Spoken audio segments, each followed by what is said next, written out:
Hello, all my I'm Possible peeps.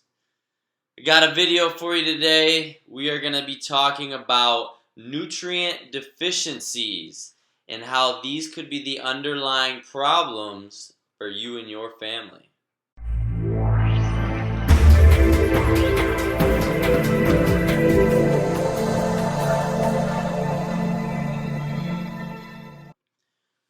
Alright, peeps. Hope you're all feeling possible today instead of impossible. So I mentioned today we're going to talk about nutrient deficiencies. You've probably heard of how important your nutrition is, and I've mentioned numerous times is food is should be thy medicine. And before we start looking to drugs and looking other possibilities, for achieving ultimate health and achieving that superhuman like approach that we're all looking for, whether it be mentally, physically, spiritually, emotionally, I urge you to look at your food intake as the number one priority in your life. We always look for the most convenient, the cheapest foods, when really everything we eat makes up literally every single piece of our cells, every single piece of our body, and our cells regenerate every 7 years. To every 7 years, you are a completely different person physically, and with that, it's the food that we eat that makes up all the cells, all the tissue, everything that your body is made of comes from the food we eat. So it can either come from that organic apple or that Twinkie that you just ate. Hopefully you didn't. So today I'm going to kind of go over some of the things that most people, and I'm going to break it down into men, women, and kids, and some of their main deficiencies that they tend to have. But before I get into that, first I'm going to mention some of the biggest things that might be a common symptom or a cause of a nutrient deficiency. That could be something like pain, such as arthritis, back pain, neck pains, even like fibromyalgia, diabetes, digestive diseases, hormonal issues. It could be anything like heart disease, obesity, depression, and anxiety is big, and that's one that I tried to deal with, for quite some time.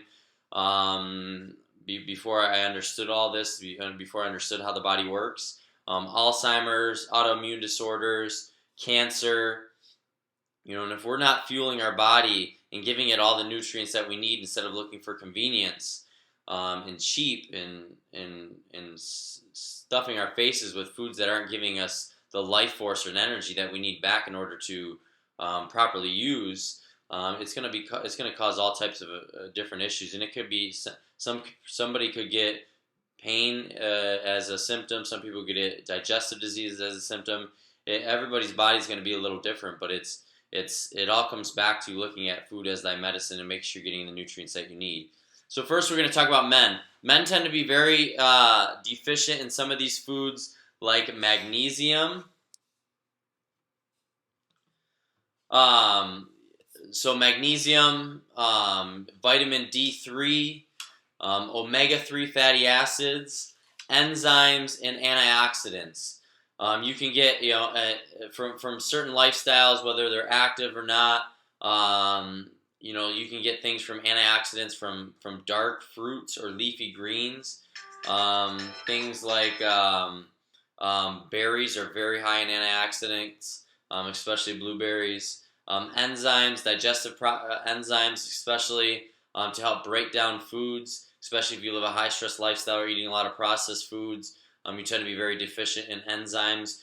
You can get an enzyme from a digestive enzyme supplement, or you can get it from even foods like papaya, even pineapple, that have certain enzymes in them to help you break down food.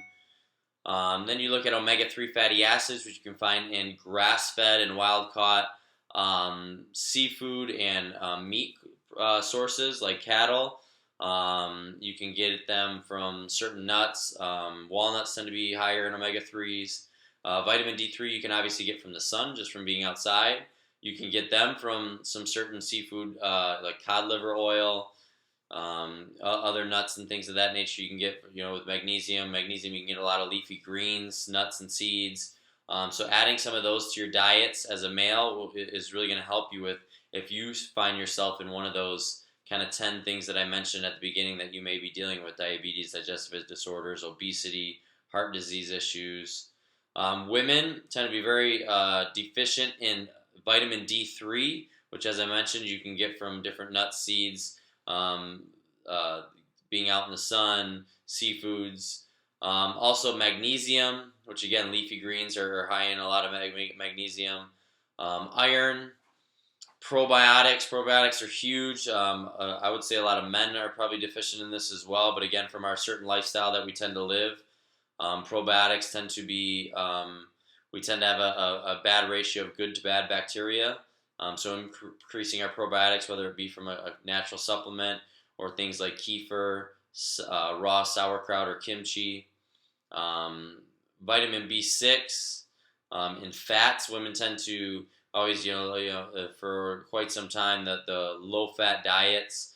So not getting enough quality, high-quality fats in your diet from things like avocados, nuts, seeds, even from animal sources, and some nut butters or some grass-fed butters, or ghee for cooking, or coconut oil is very good.